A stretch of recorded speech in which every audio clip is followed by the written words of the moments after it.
Hello everyone, I am doctor Neha from dental comfort zone. हमने ये YouTube channel इसलिए create किया है ताकि हम आपको डेंटल रिलेटेड प्रॉब्लम और उसके ट्रीटमेंट को अवेयर करा सकें। आज हम सबसे कॉमन ट्रीटमेंट के बारे में या प्रॉब्लम के बारे में बात करेंगे, जिसको हम कहते हैं कि दांत घिस जाना।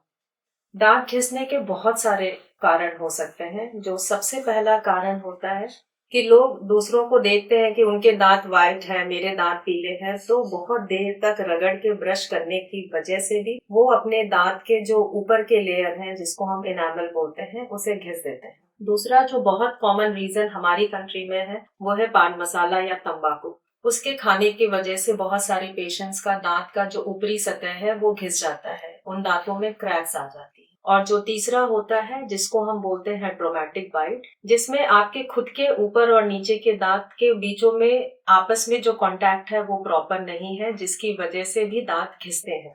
तो अगर सबसे पहले जो हमारी प्रॉब्लम है, जिसको हम बोलेंगे कि हमने जो खुद से क्रिएट की हुई है रगड़ रगड़ के ब्रश करना, उसमें जो सबसे पहला पेशेंट फील करता है कि उसके दांतों में बहुत सेंसिटिविटी आती है। समटाइम वो बहुत माइन्यूट होती है, जिसको लोग नजरअंदाज भी करते हैं, या फिर जब ज्यादा सेंसिटिविटी होती है तब वो हमारे पास आते हैं। उस केस में हम क्या करते हैं कि हमारे पास एक मटेरियल है जिसको हम कॉम्पोजिट बोलते हैं। उससे दांतों की जो लेयर है, जो ऊपरी सतह है, हम उसको बेल्ट कर सकते हैं।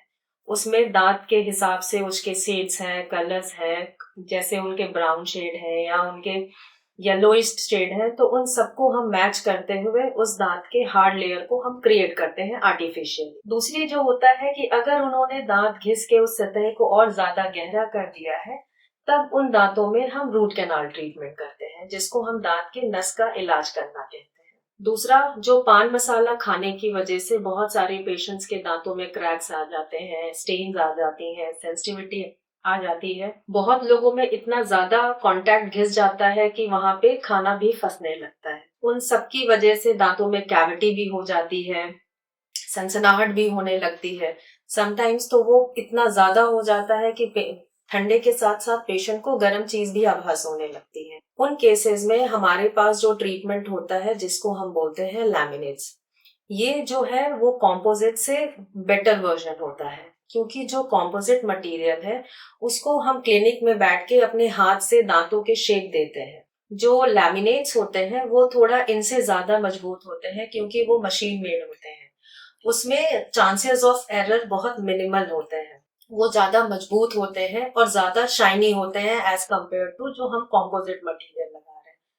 जब हम इन दोनों की रेट्स की भी बात करते हैं तो रेट्स में भी फर्क होता है, बट आपके दांतों को कंडीशन को देखते हुए हम दोनों ट्रीटमेंट ऑप्शन में से चूज करते हैं। वो पेशेंट्स को एक एक स्टेप, जैसे जैसे सेंसिटिविटी है या शेड प्रॉब्लम है या मेजर दांत में डिस्ट्रक्शन है, उसके हिसाब से हम सारी चीजों को फिर तय करते हैं। थर्ड आता है, जब अगर पेशेंट के दांतों में बहुत सीवियर क्रैक है, उन केसेस में क्या होता है, जो तीसरा ऑप्शन हमारा होता है, जिसको हम क्राउन बोलते हैं, क्योंकि हमारा मैक्सिमम सरफेस अब्रेड हो चुका है या टूट चुका है, तो सिर्फ वीनियर से, क्योंकि वीनियर हम दांत के सिर्फ एक सरफेस पे देते हैं, क्राउन या जो हम टोपी कहते हैं वो दांत के हम चारों तरफ देते हैं, जिसको हम बोलते हैं 360 डिग्री प्रिपरेशन।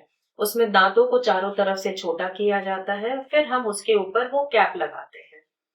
उससे फायदा क्या होता है कि अगर आपके दांत थोड़े कम मजबूत भी है, तो वो कैप से वो दांतों पे मजबूती आ जाती है।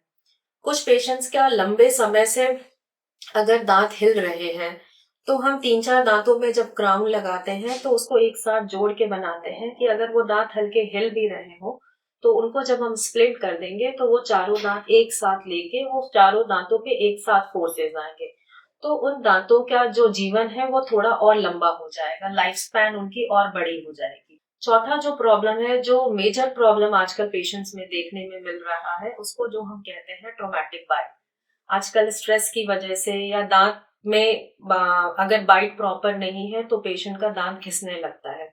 घिसने की वजह से हमारा जो वर्टिकल हाइट होता है मुंह का, वो भी धीरे धीरे कम होने लगता है, जिससे अगर पेशेंट 40 साल का है तो वो 50-55 का भी दिखने लगता है। उस कंडीशन में जो ट्रीटमेंट होता है, हम उसको बोलते हैं full mouth rehabilitation. Full mouth rehabilitation में हम पहले पेशेंट का चेक करते हैं कि उनका प्रॉब्लम क्या है। जैसे कि हमारा जो दांत का च्यूइंग पैटर्न है वो 3 चीज से मेनली गवर्न होता है। हमारा टीएमजे जॉइंट, हमारी मसल्स और दांत। दांत में भी हमारे 3 फैक्टर्स होते हैं जिनको हम बोल सकते हैं हड्डी, दांत और गम्स।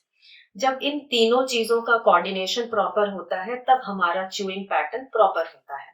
इसलिए पहले हम सारी चीजों को रूल आउट करते हैं कि किस वजह से हमारे दांतों का घिसना है। इसलिए अगर आपके दांतों में किसी भी टाइप की प्रॉब्लम हो, क्रैक्स हो, माइनर इश्यूज भी हो, हमें दिखाएं, नहीं तो फिर वो लॉन्ग टर्म के आपके लिए प्रॉब्लम हो जाएगी। Thank you.